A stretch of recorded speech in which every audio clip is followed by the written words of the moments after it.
और चलिए lunch time की शुरुआत करते हैं, उस नारी शक्ति के नाम करते हैं इस बुलेटिन को जिसको हर कोई, हर देशवासी सलाम कर रहा है। समंदर की लहरों पर नारी शक्ति के साथ आगाज करते हैं।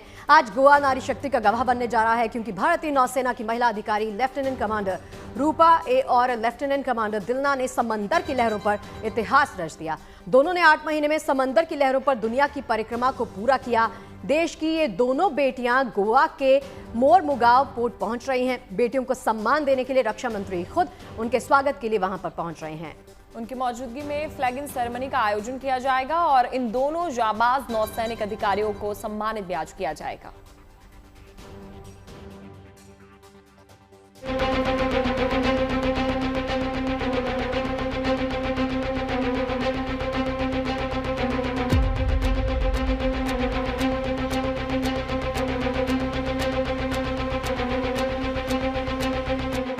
एक नाव, 2 सवार और 50,000 किलोमीटर की चुनौतीपूर्ण समुद्री यात्रा। ये कहानी है भारत की 2 जाबाज बेटियों की, जिन्होंने अपने जोश और जज्बे से समंदर की लहरों को मात देकर इतिहास रच दिया है। भारतीय नौसेना की अधिकारी लेफ्टिनेंट कमांडर रूपा और लेफ्टिनेंट कमांडर दिलनान ने अपने साहस और पराक्रम से दुनिया फतेह कर ली है। 8 महीने में दुनिया का चक्कर लगाकर ये दोनों जाबाज आज अपने देश लौट रही हैं।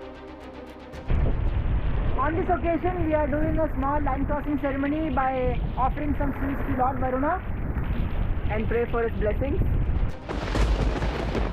भारी बारिश, तूफानी हवाएं, ऊंची ऊंची लहरें, विपरीत परिस्थितियों में की गई इस यात्रा में बेरहम मौसम कदम कदम पर इन दोनों वीरांगनाओं का इम्तिहान ले रहा था, लेकिन इनके हौसले और हिम्मत को डिगा नहीं पाया। हर मुश्किल, हर बाधा को इन्होंने चेहरे पर बिना किसी शिकन के मुस्कुराते हुए पार किया। इन दोनों वीरांगनाओं का ये समुद्री अभियान इसलिए भी अहम है क्योंकि भारतीय नौसेना अधिकारियों ने सेलिंग बोट से पहली बार दुनिया की परिक्रमा की। ये यात्रा इसलिए भी चुनौतियों से भरी रही क्योंकि इस यात्रा के दौरान INSV तारनी सिर्फ हवा की मदद से चल रही थी। इस दौरान किसी इंजन का इस्तेमाल नहीं किया गया, न किसी ऑटोमेटिक नेविगेशन का। हर दिशा और हर गति पर नियंत्रण सिर्फ इन दोनों अधिकारियों के हाथों में था। लहरों से टकराने की इनकी यात्रा की शुरुआत 2 अक्टूबर 2024 को गोवा से शुरू हुई थी, जिसे नौसेना प्रमुख एडमिरल दिनेश के त्रिपाठी ने रवाना किया था। इस यात्रा के दौरान दोनों महिला अधिकारियों ने INSV तारनी से 25,400 नॉटिकल मील यानी करीब 50,000 किलोमीटर की दूरी तय की।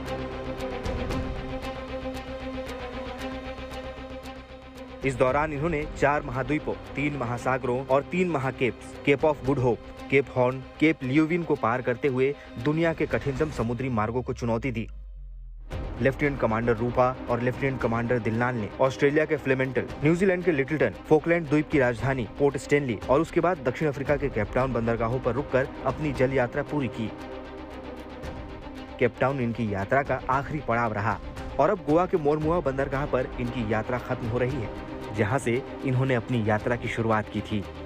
नौसेना के मुताबिक 8 महीने के इस दुर्गम यात्रा के दौरान लेफ्टिनेंट कमांडर रूपा ए और लेफ्टिनेंट कमांडर दिलना के की जोड़ी ने शांत से लेकर गंभीर मौसम की परिस्थिति का सामना बड़ी दिलेरी से किया। इन दोनों जाबाज नौसेना अधिकारियों का ये सफर नाविका सागर परिक्रमा अभियान का दूसरा चरण था। इससे पहले 2022 में नाविका सागर परिक्रमा के पहले चरण में इन दोनों सैन्य अधिकारियों ने समंदर में अपनी काबिलियत का लोहा मनवाया था। लेफ्टिनेंट कमांडर रूपा और लेफ्टिनेंट कमांडर दिलना ने तब INSV तारनी से गोवा से रियो तक का सफर तय किया था। वापसी की यात्रा पूरी करने पर इन्होंने करीब 18,000 नॉटिकल माइल्स का सफर पूरा किया था। नाविका सागर के पहले चरण ने इनके दूसरे चरण का मार्ग प्रशस्त किया। हालांकि नाविका सागर परिक्रमा अभियान का ये दूसरा चरण न सिर्फ ज्यादा लंबा और कठिन था, बल्कि ज्यादा चुनौतीपूर्ण था। लेकिन साहस और धैर्य की मिसाल इस नारी शक्ति ने आखिरकार लहरों को चीरते हुए इस रोमांच और चुनौतीपूर्ण मुकाम को हासिल कर ही लिया। Bureau report, good news today.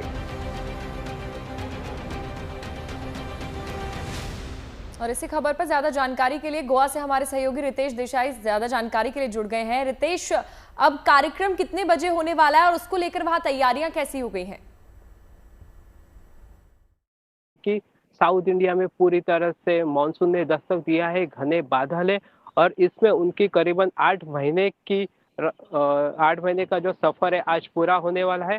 Goa के साउथ गोवा के मार्मागॉड पोर्ट ट्रस्ट पे वो आज पहुंचने वाले हैं और खुद उनको रिसीव करने के लिए रक्षा मंत्री राजनाथ सिंह उनके स्वागत के लिए वहां पे पहुंच रहे हैं।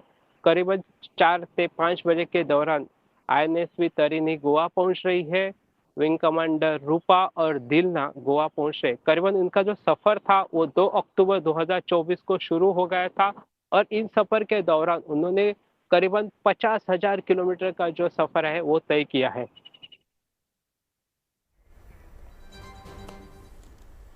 और चलिए इसी पर ज्यादा बातचीत करने के लिए हमारे साथ हमारे सहयोगी जुड़ रहे हैं। मुस्तफा शेख, वो मुंबई से हैं और साथ ही साथ एक खास मेहमान है हमारे साथ, रिटायर्ड कैप्टन सरबजीत परमार।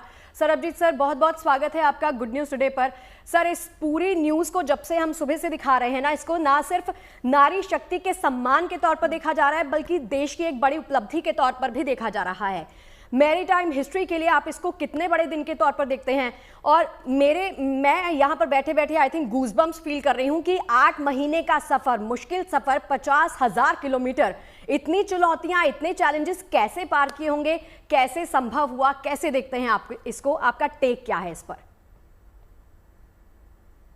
अगर आप परसेंटेज मांग रहे हैं तो मैं तो 200 दूंगा। अरे वाह, बहुत बढ़िया। सहनशीलता एक चीज है जो इन दोनों लड़कियों ने दिखाया है। I am using the word girls because ये मेरी बेटी की उम्र की हैं, और इन्होंने जो कर दिखाया है नौसेना के लिए के तो है ही है, देश के लिए भी है, और आई थिंक इस पूरे युग में और इस वर्ल्ड में हर नारी के लिए ये बीकन बन गए हैं। बट एक बात सोचना इसमें पड़ेगा, आप जो वीडियो दिखा रहे हैं, पिक्चर दिखा रहे हैं, काफी चैलेंजेस देखने को मिलती हैं, पर इन्होंने क्या सोचा होगा उस वक्त, कैसे काम किया होगा इकट्ठा, डर तो लगा होगा, लेकिन जो ट्रेनिंग मिलती है इनको, स्पेशली नेवी में जो मिलती है, एक वाकया मैं ट्रेनर्स को भी देना चाहूँगा कि इनको चुना गया है, इनको ट्रेन किया गया है और ये सक्सेस होकर आए हैं। 8 महीने की पूरा 50,000 किलोमीटर जैसे आप बता रहे हैं। इंटरैक्शंस देखिए, इनको special invitee western Australia parliament में बुलाया गया था। इससे और कौन सी गर्व की बात हो सकती किसी और के लिए? इन्होंने इंटरेक्शन किया स्कूल्स में, कॉलेजेस में, इंडियन डायस्पोरा के साथ साथ। तो जो ट्रेनिंग इनको मिली है, सहन शक्ति जो मिली है, मेंटल मेकअप जो इनका बना है, आई थिंक ट्रेनर्स को भी एक हमें अपलॉज देना चाहिए। जो भरोसा रखा है नौसेना और देश ने इनके ऊपर, उस पर भी हमें थोड़ा सोचना चाहिए इसके ऊपर। बट मैं इन दोनों लड़कियों को अपने दिल से कंग्रेचुलेशंस देता हूं कि उन्होंने वो कर दिखाया है जो बहुत कम लोग सोच पाते हैं और कर पाते हैं। मुस्तफा भी हमारे सहयोगी जुड़े हुए हैं। मुस्तफा, देखिए आज रक्षा मंत्री खुद इन दोनों का स्वागत करने वाले हैं, तो राष्ट्रीय स्तर पर कितना बड़ा महत्व ये यात्रा रखती है और युवाओं को ये यात्रा किस तरीके से प्रेरित करेगी, आपसे जानना चाहेंगे। जी बिल्कुल, आप कह सकते हैं कि डिफेंस फोर्सेज में जब हम वुमेन एम्पावरमेंट, नारी शक्ति की बात करते हैं तो वो कहीं ना कहीं ऐसे ही इनिशिएटिव्स से दिखकर सामने आती है। भले ही आज सिर्फ लेफ्टिनेंट कमांडर रूपा और लेफ्टिनेंट कमांडर दिलना ने ये पूरा जो एक महत्वपूर्ण अचीवमेंट है वो किया है, लेकिन कहीं ना कहीं पूरे देश की सैकड़ों महिलाएं हैं, बच्चियां हैं जो ये देखकर एक तरह से प्रेरणा लेगी, डिफेंस फोर्सेज ज्वाइन करेगी, इस तरह के आगे आने वाले एडवेंचर उसको पार करेगी। ऑपरेशन सिंदूर में हमने देखा कि जब कर्नल सूफिया कुरैशी और विंग कमांडर वैमके सिंह ने ब्रीफिंग की तो लोगों को लगा कि इंडियन डिफेंस फोर्सेज में नारी शक्ति है, लेकिन कहीं ना कहीं बड़े बड़े जो आप कह सकते हैं कि फैसले लिए जाते हैं, अचीवमेंट पार की जाती है, उसमें छोटी छोटी शुरुआत बहुत इंपॉर्टेंट होती है। तो कहीं ना कहीं आप कह सकते हैं कि जो इंडियन डिफेंस फोर्सेज की तरफ से वुमेन एम्पावरमेंट किया गया है वो फिर आप एयरफोर्स में कहिए, आप डिफेंस फोर्सेज आर्मी में कहिए या फिर नेवी में कहिए, ये सारी जो चीजें हैं और आज जो INSV तरिनी के जरिए जो दोनों लेफ्टिनेंट कमांडर्स ने अचीवमेंट हासिल की है, ये उसी एक पड़ाव में, एक लंबे सफर में एक बड़ा कदम है। और कहीं ना कहीं रक्षा मंत्री का ये जो दौरा है गोवा का, ये इसलिए भी महत्वपूर्ण हो जाता है कि इन दोनों लेफ्टिनेंट कमांडर्स का वो स्वागत तो करेंगे ही, उनको सराहेंगे ही, उसके साथ साथ कल के दिन वो INS विक्रांत पे जाएंगे, जिसने एक क्या आप कह सकते हैं फ्रंट रोल जो है वो ऑपरेशन सिंदूर में पाकिस्तान के खिलाफ निभाया है। कहीं ना कहीं सी के जरिए जिस तरह का अटैक पाकिस्तान पर किया गया था और जो प्रतिभा इंडियन नेवी की तरफ से दिखाई गई है, तो INS विक्रांत पे जो अफसर हैं उनसे मुलाकात कल रक्षा मंत्री करेंगे। तो ये गोवा का जो दौरा है रक्षा मंत्री का, ये दोनों ही इवेंट्स के चलते बहुत महत्वपूर्ण है। जी बिल्कुल। मुस्तफा, लौटती हूँ आपके पास। सरबजीत सर, आपसे एक और सवाल है मेरा। इस अभियान को जब शुरू किया गया तो इस अभियान को एक नारा दिया गया, नारा था साहसी दिल और अपार समुद्र। इस पर पूरी तरह से ये दोनों हमारी ऑफिसर्स खरा उतरी हैं, ये जो नारा दिया गया।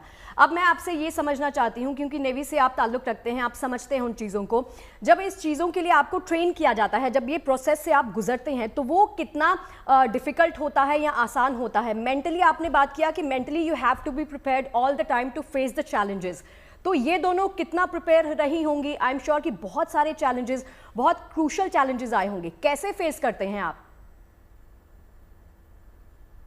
देखिए, ट्रेनिंग एक हद तक आपको ले जा सकती है, लेकिन जब सामने कोई समस्या आती है तो आपकी ट्रेनिंग आपको ये भी बताती है कि आप फ्री सोच कीजिए। जो किताबों में लिखा है हमेशा उसमें कोई आपको सवाल मिलना कभी मुश्किल होता है।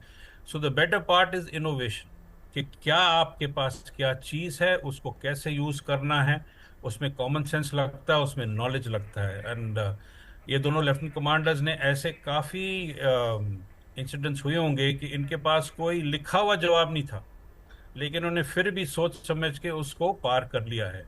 तो ये जो ट्रेनिंग होती है ये इनोवेशन पर भी और इनोवेटिव थिंकिंग को भी ये हौसला देती है, और इन्होंने काफ़ी इनोवेटिव थिंकिंग की होगी मेरे हिसाब से, क्योंकि जो समुंदर है, जो नेचर है, वो माफ़ नहीं करता।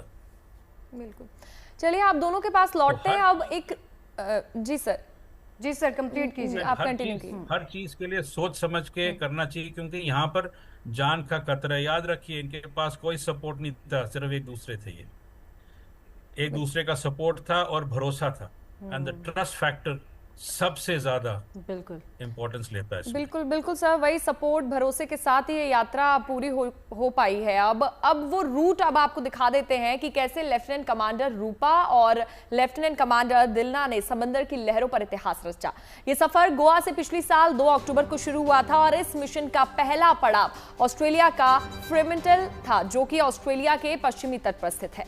जी हाँ, इसके बाद आपको बता दें ISLV तारणी पर सवार रूपा ए और दिलना की दिलेर जोड़ी का दूसरा पड़ाव न्यूजीलैंड का लिटन था। इसका ये द्वीप था, ये द्वीप न्यूजीलैंड के दक्षिणी भाग में मौजूद है। इसके बाद दिलना रूपा की बेजोड़ जोड़ी यूके के पोर्ट स्टेनली पहुंची। यहाँ के फॉकलैंड द्वीप पर इस जोड़ी का जबरदस्त स्वागत हुआ। बिल्कुल, और इसके बाद दक्षिण अफ्रीका का केप टाउन इस रोमांचक यात्रा का चौथा पड़ाव रहा, और केप ऑफ गुड होप पार करते हुए आज फिर से नाविका सागर परिक्रमा 2 का गोवा में समापन हो रहा है।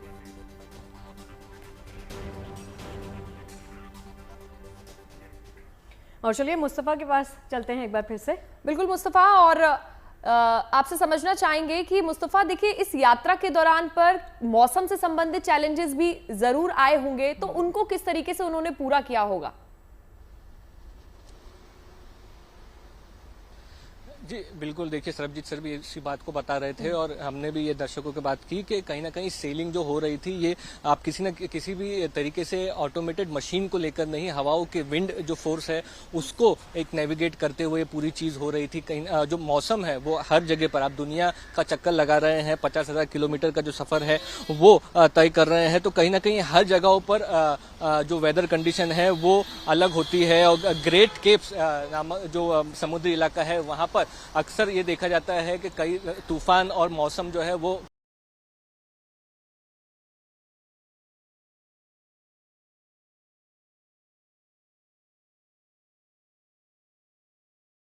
लेफ्टिनेंट कमांडर्स का सराहना की जा रही है, और खुद रक्षा मंत्री राजनाथ सिंह गोवा पहुंचे हुए हैं उन लोगों को रिसीव करने के लिए। वो इसीलिए कि ये जो अचीवमेंट आज इंडिया के लिए उन्होंने की है, पूरी दुनिया का चक्कर लगाया है, वो कहीं ना कहीं अपने आप में इतिहास तो है, लेकिन साथ ही साथ उनके शौर्य का एक बहुत बड़ा सबूत है। और इंडियन नेवी की ट्रेनिंग, उसके साथ साथ कॉन्फिडेंस और टीम वर्क, सभी मुस्तफा ये बताइए 4 बजे का टाइम कहा जा रहा है कि अप्रोक्सीमेट 4 बजे के करीब वो पहुंच सकते हैं। रक्षा मंत्री के साथ साथ और कौन वहां पर मौजूद हैं? परिवार वाले भी पहुंचे हैं क्या?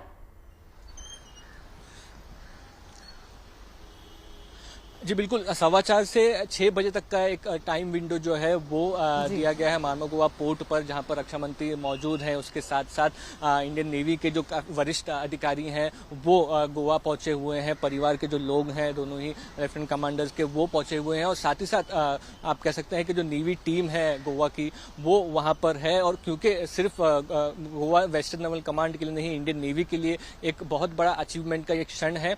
और दूसरा, जैसे कि हम पहले बता रहे थे कि स्ट्रेटेजिक बेसिकली रक्षा मंत्री का गोवा आना, INS विक्रांत पर कल जाना, ये भी एक बहुत बड़ा आप कह सकते हैं कि संदेश है कहीं ना कहीं, जो इंडियन नेवी ने फ्रंट से लीड किया ऑपरेशन सिंदूर में। तो इंडियन नेवी के लिए, दोनों ही लेफ्टिनेंट कमांडर्स के लिए आज का दिन और कल का दिन एक तरह से आप कह सकते हैं कि बहुत बड़ा दिन है, क्योंकि उन लोगों ने इतिहास में अपना नाम दर्ज किया है। सरबजीत जी, आपसे थोड़ा ये समझना चाहेंगे कि इस यात्रा के दौरान टेक्निकल जो चैलेंजेस हैं वो भी आते होंगे, तो वो क्या टेक्निकल चैलेंजेस होते हैं जिनसे उन्होंने पूरा किया और ये यात्रा सफल हुई है और ऐसे में इतिहास रच दिया इन दोनों महिलाओं ने? एक और चीज़ सरबजीत जी, मैं पूजा इसके साथ जोड़ दूं, वो ये कि सर आई एम श्योर कि मैरीटाइम हिस्ट्री में इन दोनों की इस जो भी अध्ययन इन्होंने किया होगा उसको केस स्टडी के तौर पर देखा जाएगा। क्या लगता है आपको?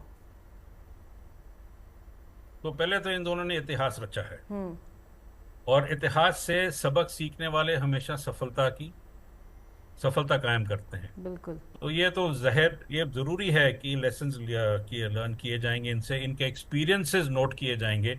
8 महीने का नैरेटिव आप सोच लीजिए कितना कितना लंबा होगा, कितने लेसन्स निकलेंगे इससे। और जहां तक टेक्निकल प्रॉब्लम है, अगर कोई रिप्लेसमेंट तो है नहीं, तो इन्होंने कोई इनोवेटिव चीज सोची होगी कुछ करने के लिए। सिंपल चीज, आपको एक उदाहरण देता हूं मैं। आपने केप ऑफ गुड होप का जिक्र किया। अच्छे खासे मर्चेंट शिप जो कंटेनर्स लेके वहां से चलते हैं, मौसम के कारण कंटेनर गिर जाते हैं ओवरबोर्ड। एक तो इतना बड़ा जहाज मर्चेंट शिप, ऊपर से कंटेनर का वजन, जहां तक का कई कंटेनर्स का वजन शायद तारिणी से ज्यादा होगा। तो आप ये समझ लीजिए कि केप ऑफ गुड होप पार करते करते इन्होंने क्या क्या समस्याएं झेली होंगी, क्या क्या सोचा होगा। छोटा सा जहाज डुबकी मारता हुआ, मौसम खराब, बड़े बड़े जहाज आसपास से गुजर रहे हैं। कई इलाके ऐसे थे जहां पर कोई जहाज दिनों तक नजर नहीं आता। तो टेक्निकल प्रॉब्लम्स होती हैं, ट्रेनिंग जो मिलती है, लेकिन इन्होंने कुछ ना कुछ तो किया हो। ये बताएंगे अपनी कहानियां, तो हमें पता चलेगा कि हम क्या क्या आगे कर सकते हैं। बिल्कुल सही कहा। और सर आजकल हम देखते हैं कि लोगों में ना पेशेंस की बहुत कमी है, तो इन दोनों से हमें पेशेंस और धैर्य जरूर सीखना होगा। बहुत बहुत शुक्रिया सरबजीत सर हमारे साथ जुड़ने के लिए। मुस्तफ़ा, आपका भी बहुत बहुत शुक्रिया। और अब बात कर लेते हैं थल सेना प्रमुख जनरल उपेंद्र द्विवेदी और संत रामभद्राचार्य की मुलाकात के बारे में। सनातन परंपरा में संत लोगों को संघर्ष की राह दिखाते हैं और शक्ति का रास्ता दिखाते हैं। इसके कई उदाहरण भी भरे पड़े हैं। चाणक्य से जो परंपरा निकली वो कई पीढ़ियों तक जारी रही। अब जब थल सेना प्रमुख और संत रामभद्राचार्य की मुलाकात हुई तो ज्ञान की भी बात हुई, गुरु दक्षिणा पर भी बात हुई। रामभद्राचार्य ने राम का मंत्र देकर जनरल द्विवेदी से गुरु दक्षिणा की मांग भी की।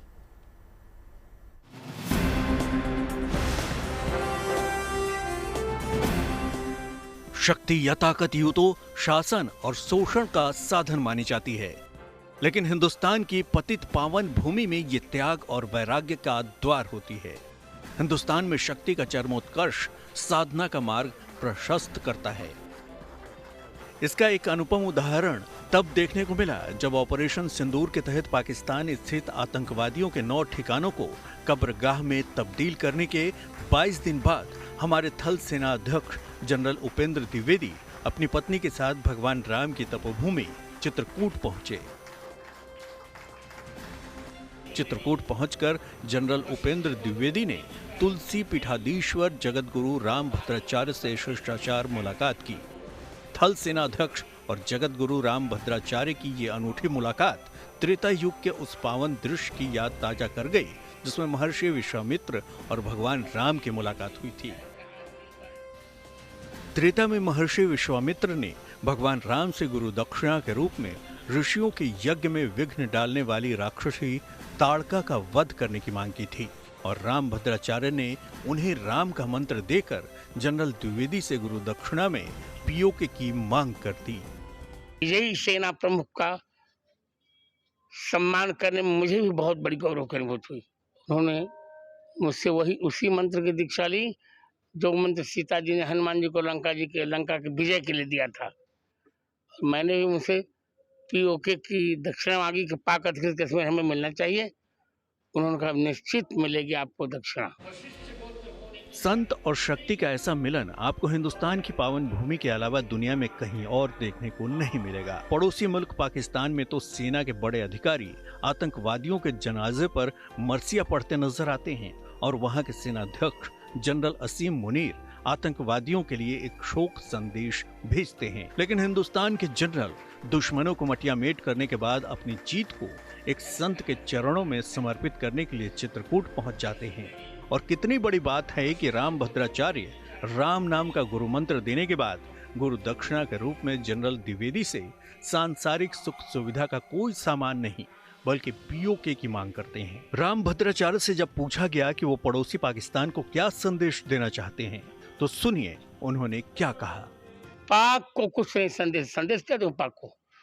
कुत्ते की पूंछ कभी सीधी होती क्या?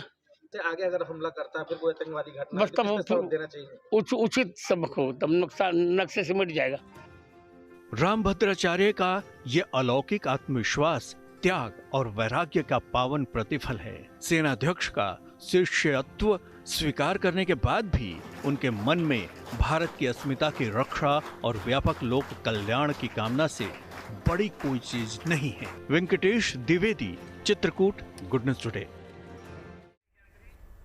और चलिए बात मौसम की कर लेते हैं। देखिए देश भर के 15 राज्यों में मानसून की दस्तक तो हो चुकी है, जहां जमकर बारिश हो रही है। आई एम श्योर कि मुझे और पूजा को इंतजार है कि यहाँ पर बारिश कब होगी। बिल्कुल, आज कह तो रहे शगुफ्ता कि थोड़ा मौसम में बदलाव हो सकता है, देखते गर्मी से हमें राहत मिलेगी कि नहीं। तो कई राज्यों में प्री मानसून की बारिश का दौर जारी है और इस वक्त देश में एक साथ मौसम के कई रूप देखने को मिल रहे हैं। जैसे हिमाचल प्रदेश के कुल्लू में मई महीने में बर्फबारी हुई और ऊंची ऊंची चोटियां चांदी सी चमकती नजर आ रही हैं, जबकि कांगड़ा में आसमान से ओले बरस रहे हैं। आसमान से गिरते ओलों से जमीन सफेद हो गई है। मौसम के बदले मिजाज की वजह से सैलानी भी खुश हैं। हिमाचल प्रदेश, उत्तराखंड, जम्मू कश्मीर में बड़ी संख्या में पर्यटक पहुंच रहे हैं। जम्मू कश्मीर के गुलमर्ग में देश के अलग अलग हिस्सों से पर्यटक कुदरत के इन हसीन नज़ारों को देखने के लिए पहुंच रहे हैं। तो ये आज वीडियो कॉल है।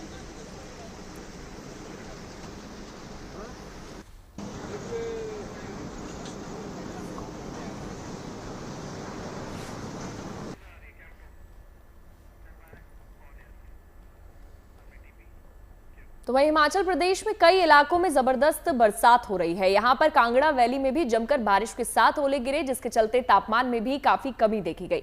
मौसम के इस बदलाव में पारा गिरने से लोगों को गर्मी से राहत मिली। साथ ही घूमने फिरने के शौकीनों को भी ये मौसम काफी ज्यादा पसंद आ रहा है।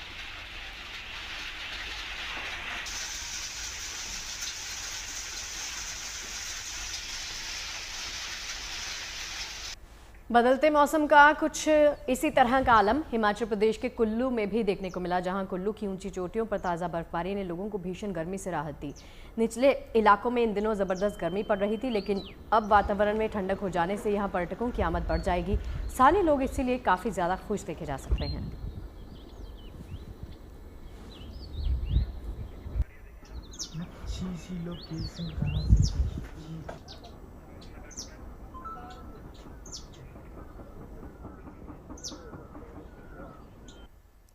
तो हिमाचल की तरह जम्मू कश्मीर भी कुदरत के रंगों से सजा हुआ है। कुदरत के इन नज़ारों को देखने के लिए अलग अलग हिस्सों से पर्यटक यहां पर पहुंच रहे हैं। बारामूला, गुलमर्ग में पर्यटकों की संख्या बढ़ने से वहां के लोकल कारोबारी भी खुश है, जिससे स्थानीय अर्थव्यवस्था वापस पटरी पर लौटने की उम्मीद है। तो ये आज वीडियो कॉल है। बोला जाता है कि जन्नत है कश्मीर, सही में ये जन्नत है, सभी को आना चाहिए। कश्मीर बहुत अच्छी जगह है और बिल्कुल सेफ है। यहाँ आइए कश्मीर में, आप अपना कश्मीर की वादियों को निहारिए। जो आप अपनी खुली आंखों से कश्मीर को देख सकते हैं वो आप ना वीडियो में देख पाएंगे ना कैमरे के जरिए देख पाएंगे। तो हम लोगों की स्पेशल अपील है कि आप लोग भी आइए और कश्मीर को गुलजार कीजिए। सब प्लेस आ रहा है, टूरिस्ट आ रहा है, सब बढ़िया से फर्स्ट क्लास। लोग तो भरम कर रहे हैं, यहाँ कुछ नहीं, यहाँ तो बिल्कुल नॉर्मल सा बढ़िया सा है, बिल्कुल अच्छा, कोई दिक्कत नहीं है यहाँ पे। हम सब लोग आए टूरिस्ट, यहाँ बहुत अच्छा है, बहुत खूबसूरत कश्मीर है और खूब घूमे, खूब एंजॉय करें। चलिए अब रुक करते हैं इस वक्त की वायरल वीडियोस का।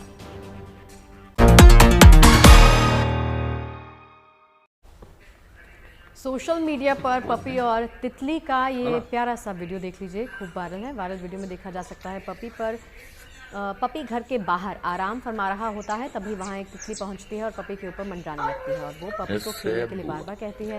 हालांकि पपी का खेलने का मन नहीं होता, लेकिन फिर भी वो अपनी दोस्त का मन रखने के लिए उसके साथ खेलने कूदने लगता है।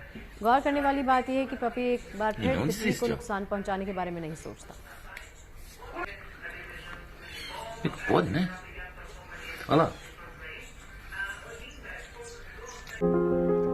कमाल का हुनर है, बेजान पड़ी किसी चीज में जान फूंक देना ही एक आर्ट है, जैसा कि इस वायरल वीडियो में नजर आ रहा है। दरअसल एक शख्स फुटपाथ पर पेंसिल के सहारे ऐसी आकृति उकेरता है जिसे पहली नजर में देखकर कोई भी धोखा खा सकता है। कुछ ऐसी आकृति इस शख्स ने एक दीवार पर उकेरी जिसे देखकर लगता है कि कोई चूहा दीवार में खिड़की पर बैठा है। सोशल मीडिया यूजर्स को ये कमाल की कलाकारी खूब पसंद आ रही है।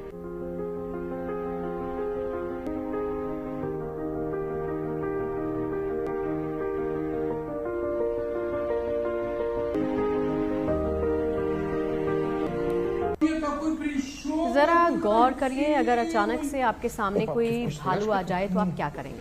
शायद आप थोड़ी देर के लिए सहम जाएं, लेकिन जब भालू से आपकी दोस्ती हो जाएगी तो तस्वीर कुछ ऐसी नजर आएगी। इस वीडियो में दिख रहा है कि एक शख्स भालू को अपने हाथों से चारा खिला रहा है और भालू भी बड़े ही चटकारे के साथ खाने का आनंद लेता है। खास बात है कि भालू शख्स को कोई नुकसान नहीं पहुंचाता, शख्स के पास आराम से बैठकर खाने का लुत्फ लेता है। Какой прищёк, какой красивый. О, папки вкусняшки тут. Да.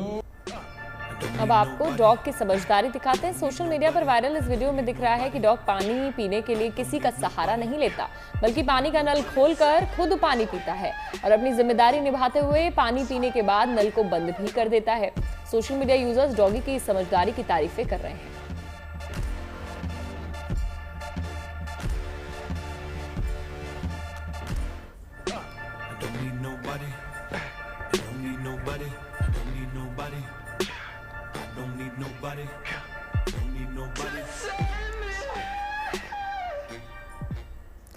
और अब बात कर लेते हैं लंदन की सबसे महंगी कॉफी की। लंदन में एक्टर दिलजीत ने जापान टिपिका नेचुरल कॉफी का लुत्फ उठाया है और उन्होंने इसका एक वीडियो भी अपने इंस्टाग्राम पर शेयर किया, जिसमें उन्होंने लंदन की सबसे महंगी कॉफी पीने का अपना एक्सपीरियंस साझा किया और ये भी बताया कि इस कॉफी की कीमत भारतीय रुपए में करीब 31,000 रुपए बनती है। तो चलिए जानते हैं इस अनूठी कॉफी की खासियत।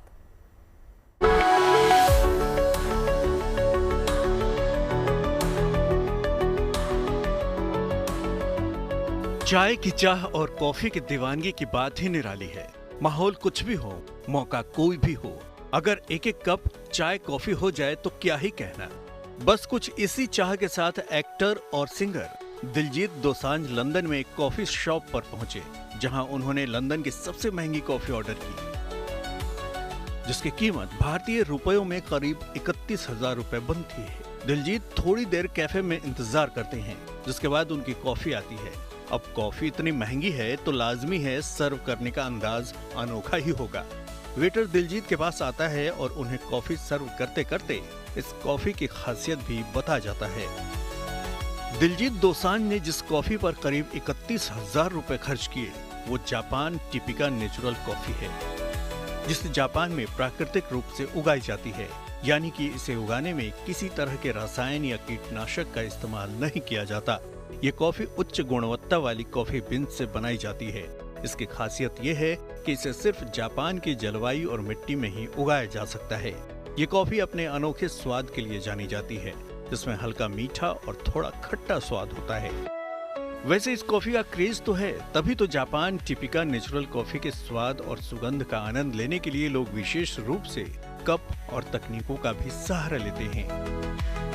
बात कुछ भी हो, भले ही दुनिया भर में इस कॉफी की डिमांड खूब हो, लेकिन इतने पैसे खर्च करने के बाद भी दिलजीत को लंदन की सबसे महंगी कॉफी का टेस्ट नहीं जचा। सोशल मीडिया पर दिलजीत दोसांझ ने वीडियो शेयर कर अपनी इस कॉफी का एक्सपीरियंस भी शेयर किया है। Report good news today. अब आपको लेकर चलते हैं बाबा विश्वनाथ के दरबार, जहां मौसमी फलों से महादेव का अभिषेक किया जा रहा है। भक्तों को नौतपा की चिलचिलाती गर्मी से निजात दिलाने की कामना के साथ लीची, आम, खरबूजा जैसे फलों के साथ भगवान की विशिष्ट आराधना की जा रही है। यकीन है कि भक्तों की मुराद पूरी होगी और उन्हें गर्मी से थोड़ी राहत भी मिल जाएगी।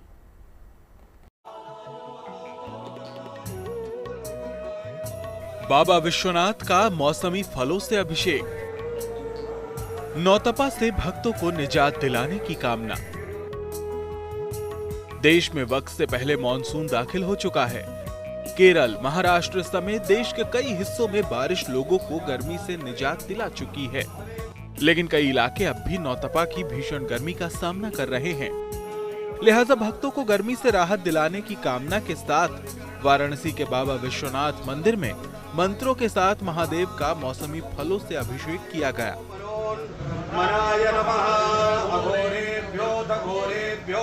विश्वनाथ मंदिर न्यास की ओर से गर्मी से शीतलता दिलाने वाले फल लीची, गुलाब, बेल, आमरस महादेव को अर्पित किए गए। साथ ही खस, गुलाब, मोगरा जैसे ग्रीष्मकालीन इत्र और फूल मालाएं भी अर्पित की गई।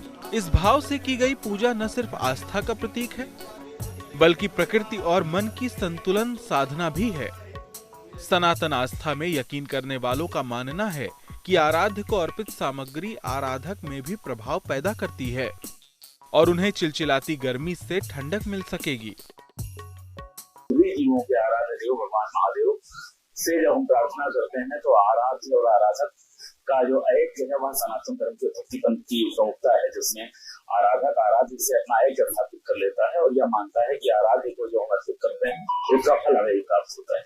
इसी भावना के साथ हमारे धर्म में विभिन्न प्रकार की जो बड़े विशेष वस्तुएं हैं उन्हें भी अपने आराध्य को अर्पित करने की परंपरा रही है और उसी परंपरा के पालन में नौतपा के इस विशेष समय में लीची का जूस, बेल का जूस, आम रस और जो भी शीतल पदार्थ होते हैं, तरबूज, खरबूज का रस, ये सब चीजें आज नौतपा में निरंतर भगवान महादेव को अर्पित की जा रही हैं। इस दौरान मंदिर में बड़ी संख्या में श्रद्धालु जुटे और भगवान की इस विशेष आराधना में शामिल हुए। विश्वनाथ मंदिर में ये विशेष अभिषेक नौतपा की समाप्ति तक रोजाना किया जाएगा। वाराणसी से रोशन जायसवाल के साथ bureau report, good news today. और अब बात चारधाम यात्रा की कर लेते हैं। उत्तराखंड में चारधाम यात्रा का भक्ति प्रवाह जारी है और इस साल अब तक 6.25 लाख से ज्यादा श्रद्धालु बाबा केदार के दर्शन भी कर चुके हैं।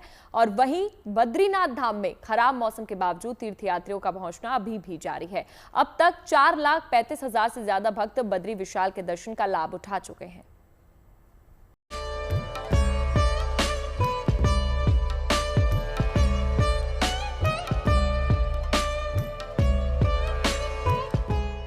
उत्तराखंड में 30 अप्रैल से शुरू हुई चारधाम की यात्रा लगातार जारी है।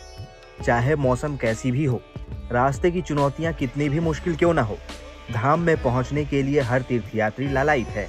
हर कोई धाम पहुंचकर दर्शन पूजन का लाभ उठाना चाहता है। हिंदू धर्म में यमुनोत्री, गंगोत्री, बद्रीनाथ और केदारनाथ उत्तराखंड के इन 4 धामों का विशेष महत्व है।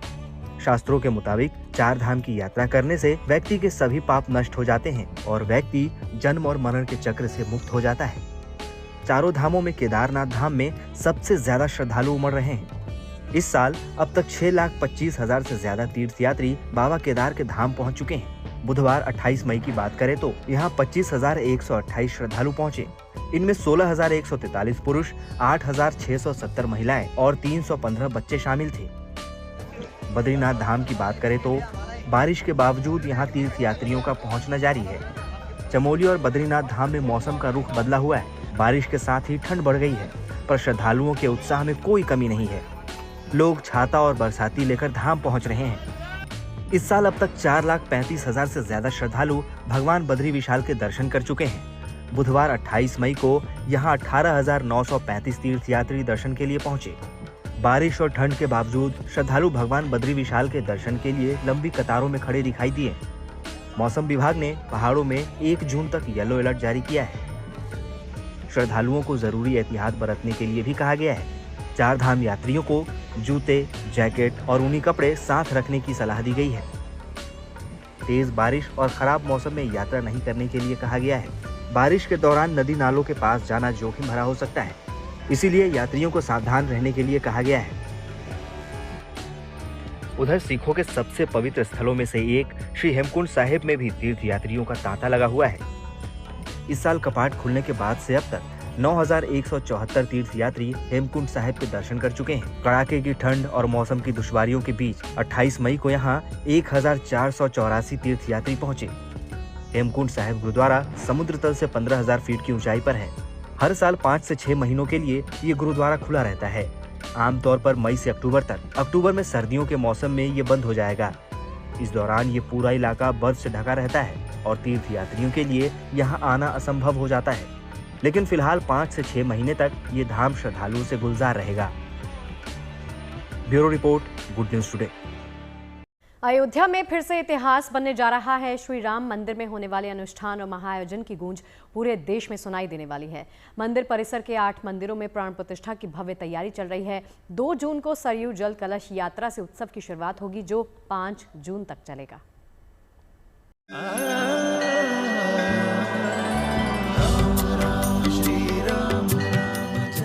करोड़ों राम भक्तों का इंतजार खत्म होने वाला है। एक बार फिर सिया राम की गूंज रामनगरी अयोध्या से निकलकर पूरे देश में आध्यात्मिक और सांस्कृतिक चेतना का संचार करने वाली है। राम मंदिर निर्माण के बाद ऐसा पहली बार होगा जब मंदिर में नवनिर्मित 8 देवालयों की प्राण प्रतिष्ठा एक साथ एक ही समय पर होगी। नव भव्य श्री राम जन्मभूमि मंदिर परिसर में 3 दिवसीय महाआयोजन की घोषणा कर दी गई है। इसकी शुरुआत 2 जून को सरयू जल कलश यात्रा से होगी और 3 जून से 5 जून तक भव्य अनुष्ठान चलेगा। प्राण प्रतिष्ठा 3 जून, 4 जून और 5 जून को होगी।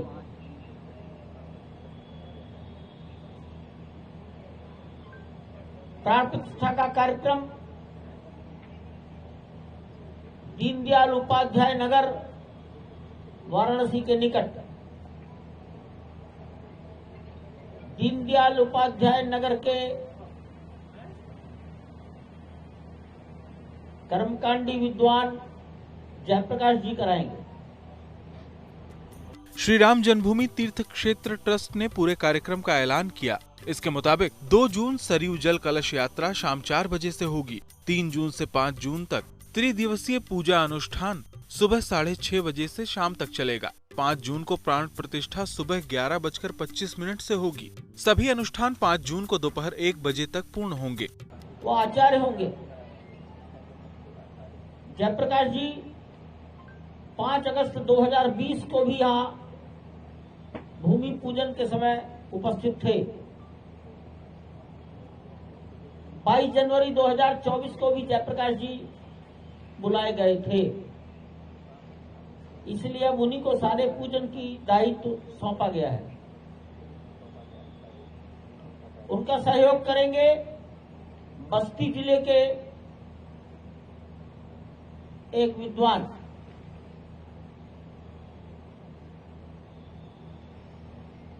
कुल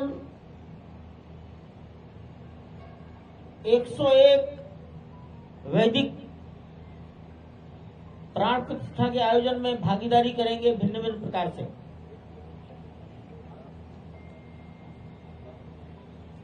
तीन जून और 4 जून को प्राण प्रतिष्ठा का पूजन प्रातःकाल 6:30 6:30 बजे प्रारंभ होगा, 12 घंटे तक चलेगा, सायंकाल 6:30 बजे तक। बीच में 1 घंटे का थोड़ा विश्राम, फलाहार। 5 जून को यह पूजन प्रातःकाल 6:30 बजे प्रारंभ होकर आरती के बाद 1 बजे पूर्ण हो जाएगा। सभी 8 मूर्तियों की प्राण प्रतिष्ठा 5 जून को अभिजीत मुहूर्त में संपन्न होगी। श्री राम जन्मभूमि तीर्थ क्षेत्र ट्रस्ट ने बताया कि कहां-कहां पूजन होंगे और किसकी प्रतिमाएं स्थापित होंगी। नवनिर्मित श्री राम जन्मभूमि मंदिर के नव्य 8 देवालयों में एक साथ प्राण प्रतिष्ठा होगी। परकोटा के ईशान कोण पर शिवलिंग, अग्नि कोण में प्रथम पूज्य श्री गणेश, दक्षिणी भुजा के बीच में महाबली हनुमान, नैऋत्य कोण में सूर्य देव, वायव्य कोण में मां भगवती, उत्तरी भुजा के मध्य में अन्नपूर्णा माता के विग्रहों की प्राण प्रतिष्ठा की जाएगी। मुख्य मंदिर में पहले तल पर श्री राम दरबार और परकोटा के दक्षिणी पश्चिमी कोने में शेषावतार प्रतिमा की प्राण प्रतिष्ठा होगी। महाआयोजन के लिए काशी के विद्वान पंडित जयप्रकाश को बुलाया गया है, जो 101 वैदिक आचार्य के साथ प्राण प्रतिष्ठा संपन्न कराएंगे। 3 जून से यज्ञ मंडप पूजन अग्नि स्थापना का अनुष्ठान शुरू होगा। 4 जून को अधिवास पालकी यात्रा का आयोजन किया जाएगा। 5 जून को प्राण प्रतिष्ठा का मुख्य कार्यक्रम संपन्न होगा। प्राण प्रतिष्ठा की प्रक्रिया अभिजीत मुहूर्त में 5 जून को दिन में 11 बजे के बाद प्रारंभ होगी।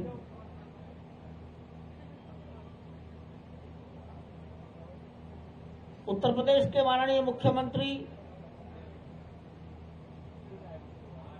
श्रद्धेय योगी आदित्यनाथ जी को निवेदन किया है कि वो 5 जून को पधार कर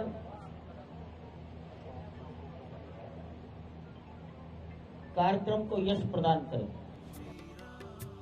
रामलला की प्राण प्रतिष्ठा के बाद राम मंदिर में ये दूसरा बड़ा आयोजन होने जा रहा है। बड़ी संख्या में राम भक्त इसके साक्षी बनेंगे। खास बात यह है कि इस महाउत्सव के दौरान सभी मंदिर कैमरे और स्क्रीन से जुड़े रहेंगे, जिससे पूजन विधि की एक रूपता बनी रहेगी।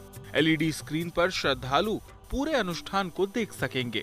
अयोध्या से Mayank Shukla, good news today. और अब सीधा रुख करते हैं फन गली का, जहां पर शगुफ्ता कर रही हैं आपका इंतजार।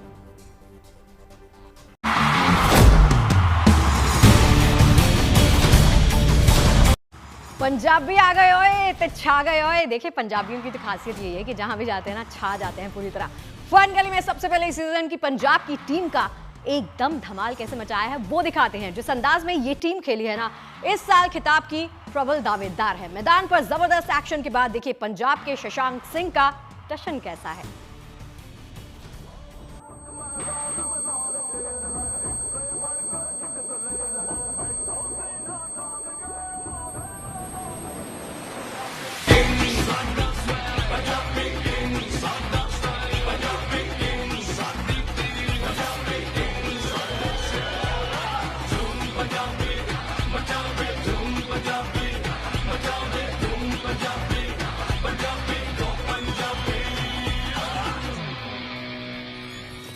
भाई इनका टशन तो देख लिया, थोड़ा सा स्वैग, थोड़ा सा स्टाइल, थोड़ा सा मसाला एंड तैयार है आप सबके लिए entertainment, full dose of entertainment. तस्वीर साफ हो चुकी है, लेकिन दिलचस्प ये है कि जो टीमें रेस से बाहर हो चुकी थी, इस साल की दबंग टीमों को आखिर के लीग मैचों में पटक नहीं दी। हैदराबाद टीम ने आखिरी 2 मैच में बंगलुरु को पस्त किया। ऐसे में थोड़ा स्वैग तो बॉस बनता है। और अंजामी क्या कर रही है वो देखिए जरा।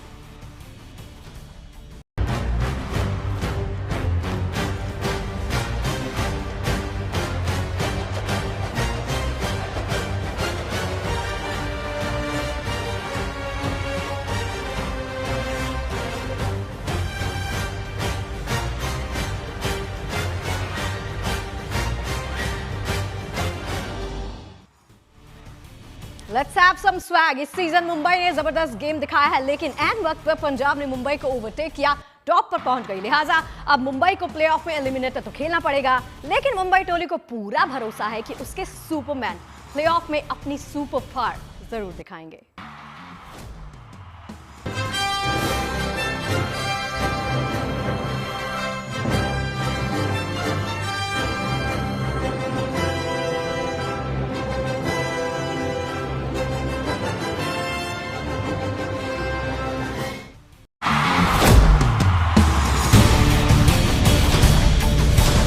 और चलिए पहुंच गए हैं लंच टाइम के अंतिम पड़ाव पर, जहां पर आपको दिखाएंगे आज का विचार। स्वामी विवेकानंद ने कहा है कि कभी कमजोर नहीं पड़े, आप अपने आप को शक्तिशाली बनाएं, क्योंकि आपके भीतर अनंत शक्ति है।